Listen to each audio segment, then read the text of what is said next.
I'm a nationalist, I'm a patriotic person. I don't want to go anywhere else. I want to stay in India and contribute my everything to the welfare of India, Rashtra and Dharma.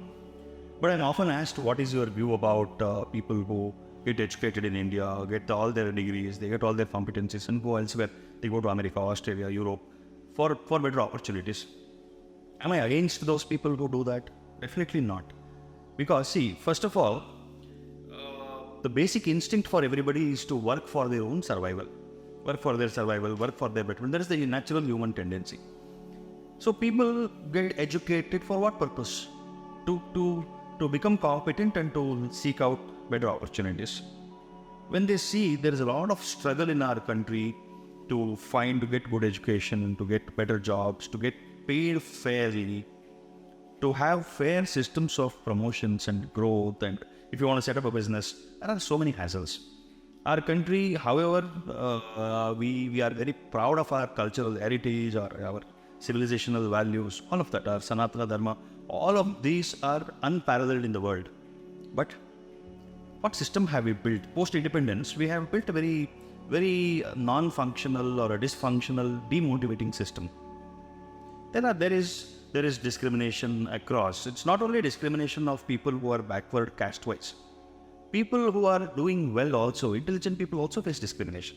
They are not provided fair opportunities. There are a lot of conditions to get benefited from the system. So when the world now post globalization, the world is one place, one marketplace. Your competence is being respected somewhere else. It's not wrong to go and seek out opportunities that will give you a better job, better position, better revenue, better income, better quality of life. Nothing wrong.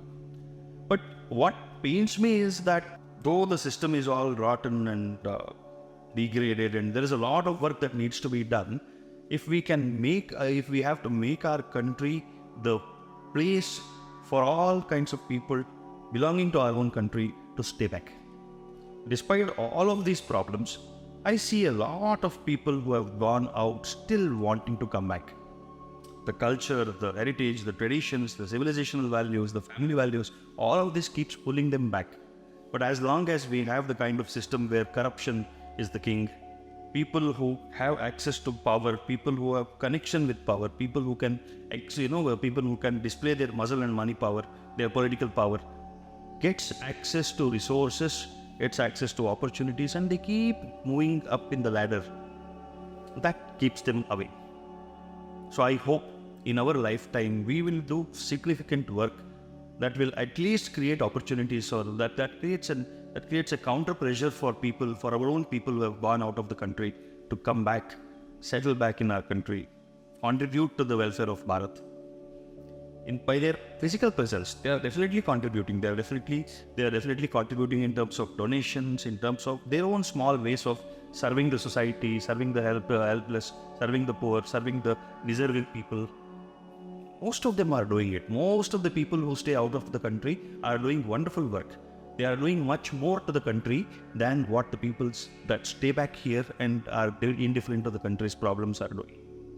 So hopefully, in the future, we will have a condition with the efforts of lots of us, where people of our own people belonging to our own country will stay back and contribute to the welfare, contribute to the development of Bharat, contribute to the establishment of the dharmic principles, of the civilizational values, and all the while being rewarded for their worth, being rewarded for their competence, being fairly treated by the system. I hope we live to see a day when Bharat is not only the Vishwaguru, but all the Bharatiyas are proud to be contributors to Bharat being the Vishwaguru. Hopefully we'll see that day.